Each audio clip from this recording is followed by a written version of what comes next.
Hi, it's Alexander Russo from The Grade, and this is the Education Show, and I am delighted to have Laura Isensee from the Houston Chronicle here to talk about all things Houston and education journalism.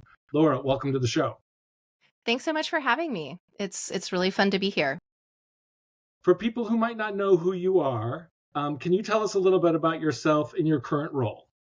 Sure. I joined the Houston Chronicle back in October, so it's been just about little over 3 months as the education editor, and I have the pleasure and really privilege to lead a team of 6 dynamic, talented reporters, and they are covering Houston Independent School District, which is the largest in the state, and as probably many of your listeners, watchers, readers know, is in the middle of a state takeover.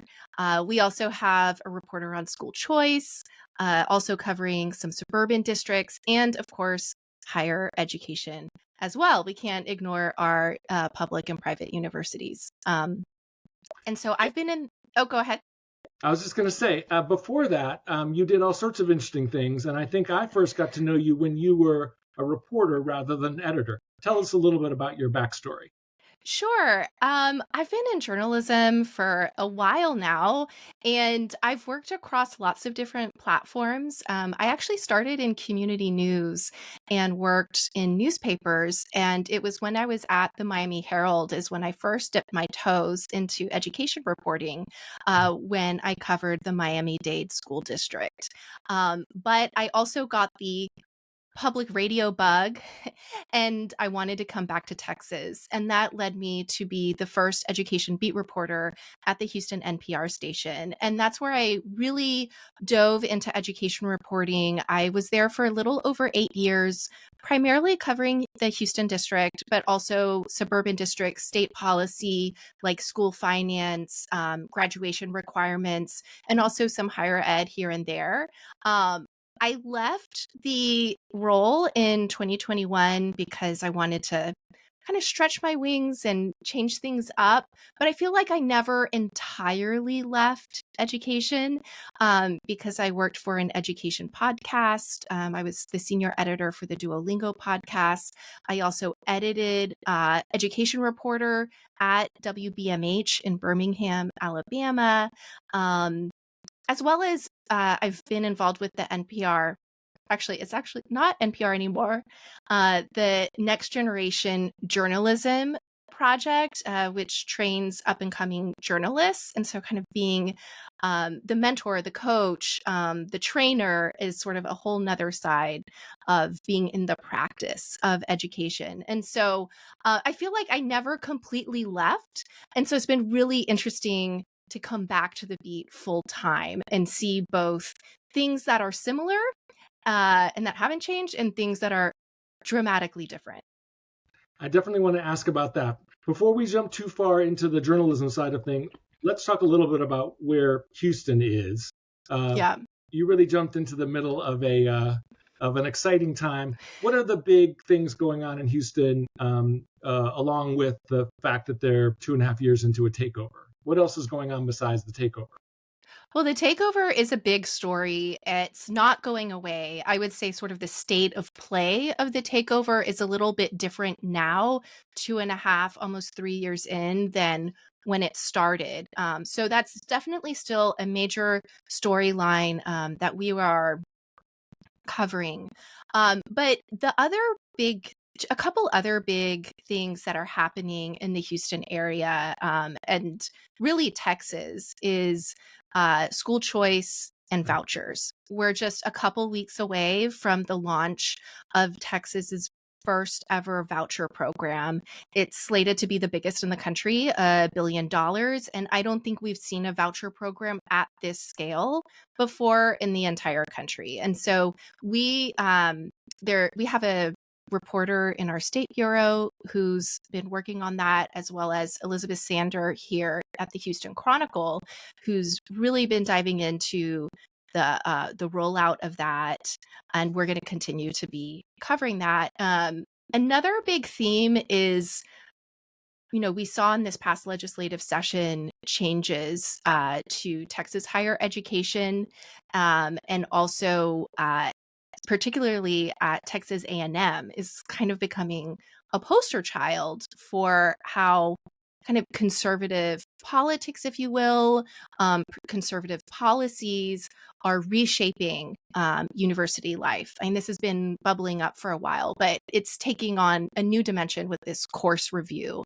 And so that is leading to a lot of confusion, a lot of concern about academic freedom, et cetera, et cetera. And so that's something that wasn't really happening 6 years ago, the last time I was on the beat.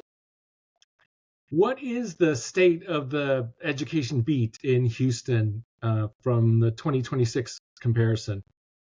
How much coverage is there, and what do you make of the quality of the coverage that you see? Yeah, I think this is a really interesting question because I think in some ways, the state of local education journalism is really strong. Like I mentioned at the Houston Chronicle, Hearst has invested a lot into the team. When I was a reporter at the Houston NPR station, and of course, you're on the beat, you see other reporters at the school board, at press conferences. But I was trying to remember, I think at the time the Houston Chronicle had like 2 or 3 reporters, like maybe like one suburban, like one HIS Houston schools reporter and a higher education reporter. And now the fact that there's 6, I think speaks volumes that this is very important, not just to the paper, but to the wider community. Um, at the same time, while the Houston Chronicle has invested more, um, it's been really sad over the last year to see the closure of the Houston Landing, which was a nonprofit newsroom that had education as one of its core coverage areas. And they did some award-winning work, some really great reporters, and it was fun to see that competition, right? And and and different scoops from different folks. And I just think it helps everybody sort of raise their game. And so, on balance, you have some outlets investing more. We saw the closure of the Houston Landing. I was really happy to see that the Houston NPR station has had some turnover in terms of their beat reporters, but they have somebody who's seems to be pretty dedicated to covering education right now. So that's great. And of course, the TV stations. But I mean, it's kind of hard to say, like, when you count up the number of folks who are on the beat, is it more? Is it less? I would say I think there's the stakes are higher than ever. And at least as education editor, kind of holding those close and being very intentional about our coverage, I think that has changed or just kind of become more important. One of the things I've been asking editors and reporters about in this new world in which we live is about non-traditional information sources, parents, podcasts, WhatsApp channels. Does Houston have the informal information sources that other cities have that we're slowly coming to get used to, even though they're not traditional journalists and not traditional newsrooms? Oh yeah, and I think that's been happening for a while in Houston. A couple superintendents ago, actually, when I was still a beat reporter under Superintendent Carranza, who then briefly was New York City's education chancellor. But we saw a groundswell at that time of a group of parents who opposed some changes that he was proposing. And I would say that group has evolved and grown with the state takeover. And so, those, you could say that's an informal grassroots sort of information source. And some of those parents are extremely engaged in making their own public records requests. And then there's some advocacy groups that have been around for a while. So I think, and we do see kind of more like influencer types. There's a social media influencer here in Houston who's very popular, and it was really interesting. At the end of last year, she signed a deal with a local TV station, so she's kind of affiliated with the TV station now, and she doesn't do too much pure education, but certainly teachers behaving badly, students, you know, having issues, kind of that sort of coverage. So I think we are seeing more of those, but I also wouldn't say they're brand new. I feel like parents Right. have always been involved Right. in education issues.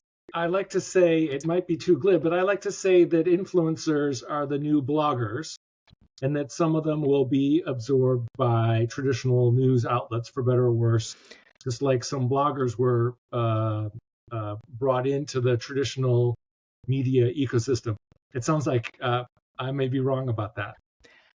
I mean, I can see the analogy, but you know, it, I mean, I think Alexander, we've both been around long enough to know that like things change and yet they sort of stay the same. So there will be, continuing change in platforms, and how people get their news. But I think at the Houston Chronicle, we're really focused on making sure it's accurate, making sure we're having an impact, and helping Houstonians live the best life that they can in our region, and that includes their kids' education. You jumped in 3 or 4 months ago into this storm, familiar with the beat to some extent, but also in a new role. Can you tell us a little bit about what it's like being an editor rather than a reporter, and at a daily as opposed to at a public radio station? That's a good question. I would say, the comparison between a daily newspaper and a public radio station, I think the way newspapers have evolved, or at least the Houston Chronicle, which is very much a digital first publication, and we're really focused on getting the stories to our audience where they are. And so I would say, um, we're really thinking about, when we think about deadlines, we're thinking about deadlines for newsletters as opposed to deadlines for the print edition. And in some ways, it makes the job a little bit easier, because there's kind of multiple deadlines throughout the day. So you're kind of, you don't have an avalanche of copy at 5 o'clock, for that print deadline, which was a little bit more the way it was back when I was at the Miami Herald. I wouldn't say there's a huge versus, like, if I were to go back to public radio, when you have newscasts and you have newscasts throughout the day, it's fairly similar. But I you weren't, sorry to interrupt, but you weren't, I didn't know you for your newscast work. I knew you for your features, for your narrative work. You and Jenny Brundine and a handful of other people who were doing public radio were doing, I'm going to call it features. Is that fair to say? Yeah, features, enterprise stories. Yeah, the longer form, public radio world, the 3.5, 4 minute, maybe longer pieces. I did certainly do those, and that's what I love to do. But as a daily reporter at the station, I also filed education stories for our newscast. Do you still get to do, not yourself, but on your team, do you still get to do features and enterprise, or is it breaking news, breaking news, breaking news? Oh no, 100%. I mean, we are really, we cover the breaking news, especially if it's something that's about student health, student safety. I mean, right before, the last week of school before the winter break, out on the east side of the Houston area in a place called Baytown, there was a student stabbing on campus. So of course, I mean, that's breaking news. We are all over it, and there were some real questions raised by students about campus safety, the students' discipline records. Did the school do what they were supposed to, in terms of not just protecting other students, but making sure that the accused student who was since charged with murder, got the help that he needed. So breaking news is definitely part of our DNA. At the same time, we are focused on features, we are focused on enterprise and accountability reporting. And I want to give a really great example of that, which is Nusaiba Misan, part of our HISD team, the team that covers the Houston School District. She had an exclusive investigation this week into the state-appointed superintendent and this really interesting role he played in arranging a contract between two other parties, a consulting firm and a charter school. And he, early on in the negotiations, served as a go-between and offered HISD's curriculum as part of the deal for free.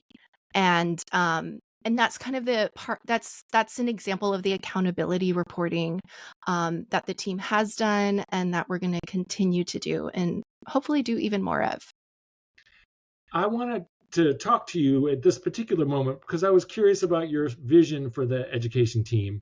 I had the chance a couple of years ago, almost, to talk to Jennifer, your predecessor, and some of the other Houston area education journalists about covering a takeover. Covering a school district's takeover is an enormously difficult thing to do. My observation from 30,000 feet is that it's very hard to figure out how to balance the coverage of the takeover, which the coverage of the rest of the schools. And this is just me editorializing here now. It's also very hard not to end up in an antagonistic role with the appointee who's come in to shake things up. So, with apologies for the long preamble, what's your vision for the coverage? How is the Isensee coverage different from the Radcliffe coverage? For example, what direction are you taking the team? How do you try to mix stories in a way that you think is the best way to go? Yeah, I don't see it.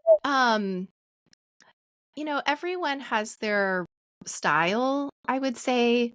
I would say at this point, only like 3 months in, I don't have a dramatically different vision. I think that the team has done an amazing job, and it's one reason why I was really excited to join them and be part of this team.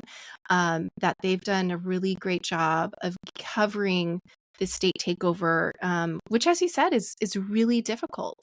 Access is very difficult. We've asked the superintendent for interviews.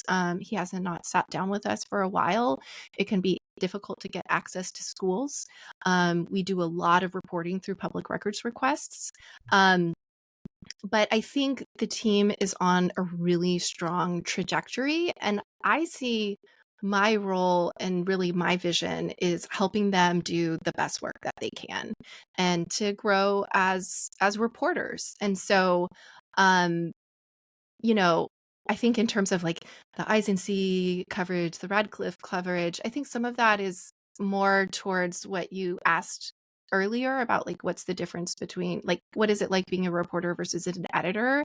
I would say like in terms of just style and kind of soft skills in terms of how you communicate, how you lead meetings, kind of all the inside the newsroom stuff, really making sure that people are like noticing their amazing work.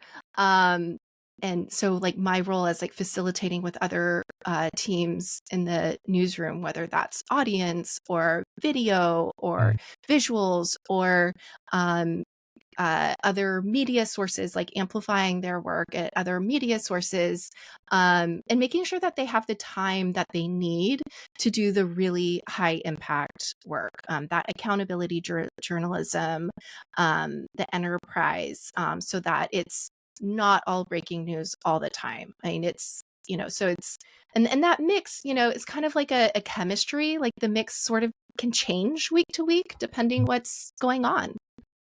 How do you protect a reporter from all breaking news all the time?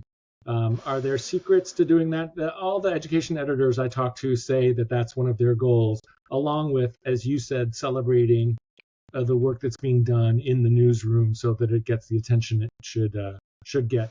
But how do you protect from doing day after day of breaking news without the nuance or the analysis or the context? Yeah, I think there's different strategies. I think one of the things with a team, I'm really lucky that we have 6 people on the team, and that includes 5 staffers and also a reporter who's with us on a Hearst Fellowship. But there's not just like 1 or 2 people, or when I was a beat reporter at the radio station, it was just me. Um, and so I think, and especially on the Houston schools team, that we have 3 reporters, Nusaiba, who I mentioned, as well as Megan Menchaca, who's our senior reporter, and Claire Partain, who really focuses on like the student experience, special populations, and accountability with the test scores and test taking. The student accountability reporter is her official title. But since they all have kind of specific lanes, but at the same time, they can back each other up. And I think that's part of the secret sauce. I think also part of it is just saying, there's just some things we're not going to do. Just some of the low hanging fruit, like we just might not, we're going to make some choices. And What's an example of something that you would let the breaking news team cover, or just let social media do and not burn a day on? yeah, like I mean, you mentioned we have a breaking news team, we have a trending news team. Trying to think of a recent example. Um, I mean, somebody charged in a break-in at the credit union at the UH campus. Like, Right. breaking news can handle that. If Samantha Ketterer is working on a bigger picture piece about curriculum review and why Plato is being censored at Texas A&M, Right. she doesn't need to spend 2 hours on chasing down a break-in at the credit union. And if it's a higher level, I sort of think of it as like, student well-being as at the core of everything we do. So if there's something that threatens a student's life, or health, that is Right. number one. Right. But kind of these other ancillary, like, program announcements, I feel like sort of like one-off programs, just don't kind of don't have like the stakes, um, or really audience interest. So those would be some examples that, and we're also like very data focused at the Houston Chronicle. So we regularly look at our metrics and kind of what our audience is interested in. And that also informs some of these decisions. Are there surprises in there? Things that you or your reporters think are going to be of great interest or are of interest to yourselves? I talked to Ruth Servant Smith from Alabama about this, how sometimes what education journalists are interested in is not what readers are interested in. Are there surprises, or have there been surprises yet?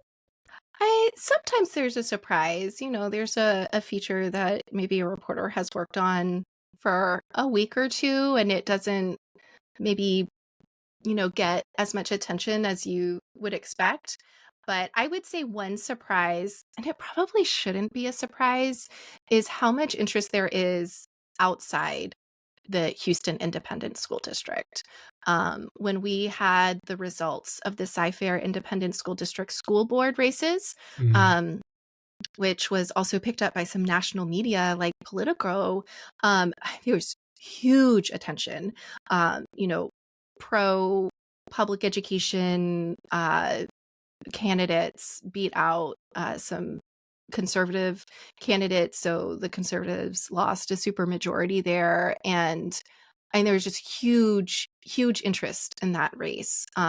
When we do kind of data explainers, and we include like a roundup of districts, sometimes there's just huge interest in that. And so it's a great reminder, I think, for me personally as education editor, but I think also other education journalists, that sometimes these like big urban core districts get a lot of attention, as they should, especially if they're in the middle of a state takeover.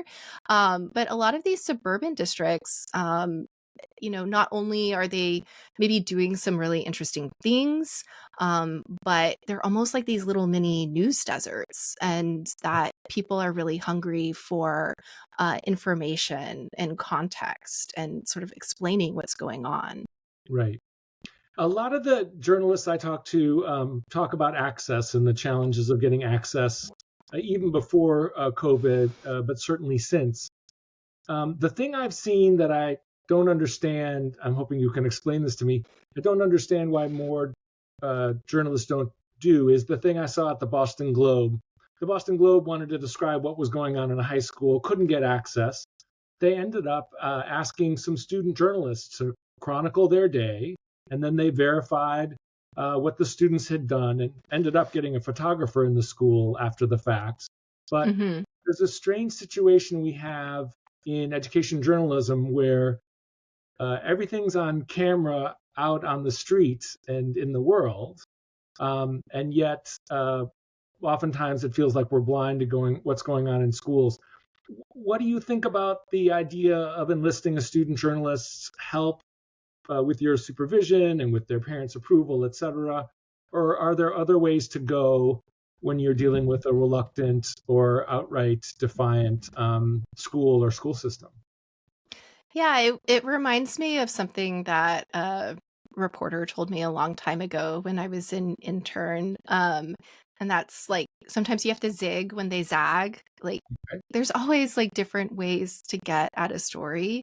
And sometimes you have to be creative. And I'm going to have to check out that work that you mentioned by the Boston Globe, because I think there's huge value in student journalists, both at the college level and at the high school level, K-12. When I was at Houston Public Media, I was lucky enough to have an Education Writers Association reporting fellowship, and part of it, and it was about kind of this transformation of this high school model out in East Houston. And one piece of the project involved students, and students kind of documenting what their experience was in this high school, and kind of taking a more personal look at it. I can't say that it was as successful as I wanted it to be, but the intention was there. And I think there's a lot of other examples, kind of a bigger scale, we've seen with some election coverage involving student journalists. And our editor in chief at the Houston Chronicle, she actually also used to be in Alabama, and they did some like education lab that I think involved some student journalists. So I think there's some real power in it. And I think, besides getting the student's story and getting inside, I think it's really helps us as journalists center student voices, which I think sometimes can get lost. Um, and also just like, you know, media literacy, like giving them the opportunity to tell their story can be very powerful. And, kind of thinking of the long game, I guess, is what Mhm. I'm trying to say. Right. And it prevents the coverage from being wonky or political or sort of overly adult. Chicago Mhm. Public Radio for a brief minute had a youth in schools reporter, and she wrote some amazing stories that sort of knit together what was going on at the adult level and what was going on at Mhm. the kid level. I still remember them years later. She wrote a story about the Edgar, which is a haircut that was popular with boys for a little while a couple of years Okay. ago. And she wrote about kids wearing hoodies even in the hot weather. Mhm. To sort of youth culture, explaining kids to adults stories that really add a lot of added humanity to the coverage. Yeah, and I think there's opportunities to do that. It's just part of it is bandwidth and thinking about how can you do that and be responsible, and kind of manage that relationship in a responsible way. But I feel like some of that the team has been doing at the Houston Chronicle. Megan Menchaca has done a whole lot of reporting about college readiness, just how many students are graduating from high school in Houston, ready to go to college. And one project she did with Claire was going back to all the valedictorians and all the salutatorians from the high schools and talking to them directly of like, okay, you're in college. Like, was it really like, were you really prepared? Did you feel prepared? And it was really interesting to see kind of the range of sentiment, oftentimes kind of shifting from school to school. Yeah. It's a great series, and Megan is a delight in her work. One of the things that you have, I don't know if you brought it on or whether you inherited it, but I wanted to ask before we wrap up. There's a school board summarizer function. Meeting monitor. Thank you. What's the history of it? How useful has it turned out to be for reporters and or for parents? Tell us about Meeting Monitor. I wish I could tell you more. That tool predates me. That tool launched sometime last year. I want to say in the summer, but I might be wrong. Excuse me, but it's an AI-powered tool. It was developed in conjunction with Hearst, our parent company, and it takes the audio from school board meetings, synthesizes it, and creates these summaries. That's actually a really good question. I don't know the answer to it. All I can say is that I think we're exploring some AI tools and how to incorporate them sort of in ethical ways to help our readers and to help us do our journalism. So I think you might see some more AI powered tools from us down the road. But the alternative, sorry to interrupt. Go for it. In other places that don't have the Meeting Monitor, in Boston, for example, there are a couple of people who watch, they happen not to be journalists, but there are a couple of people who watch the school committee meetings there, which are every 2 weeks, and do a little podcast recap the next morning. That issue of how to cover and summarize school board meetings is a tough one. It is tough. And some school education teams I know sort of rotate. You do one, I do one, Sally does one. But then there's a lack of continuity and expertise.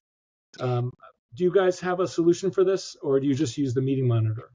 Well, the Meeting Monitor is just one tool, but it's not the only tool. I mean, at the Houston Independent School District, we cover all of those meetings, and our reporters do rotate. So it's not always following on the same person because those meetings are in the evening. Elizabeth Sander covers Cy-Fair, which I mentioned earlier, which is actually the third largest school district in Texas. It's actually very, very big. And then we do have some suburban reporters who aren't on the education team, but they cover some suburban communities kind of more generally. And so those school board falls on their beat, their suburban beat. And so if there's something big, they'll be going. And then another person on our team, Ashley Sobroto, she's on fellowship with us. We try to she can't go to all. We have dozens of school districts in the Houston area. What about HISD? Who covers that meeting? Well, like I said, we have 3 reporters who cover HISD, and they rotate going to those. So, I could ask you questions till the end of time, but I promise not to do so. One last question I have for you is, does anyone call it a HISD, or does everyone just say HISD? Never heard of that. Never heard of that. HISD. HISD. Yeah. Laura Isensee from the Houston Chronicle. What a pleasure to talk to you. I really appreciate you coming on the show. Thanks for having me.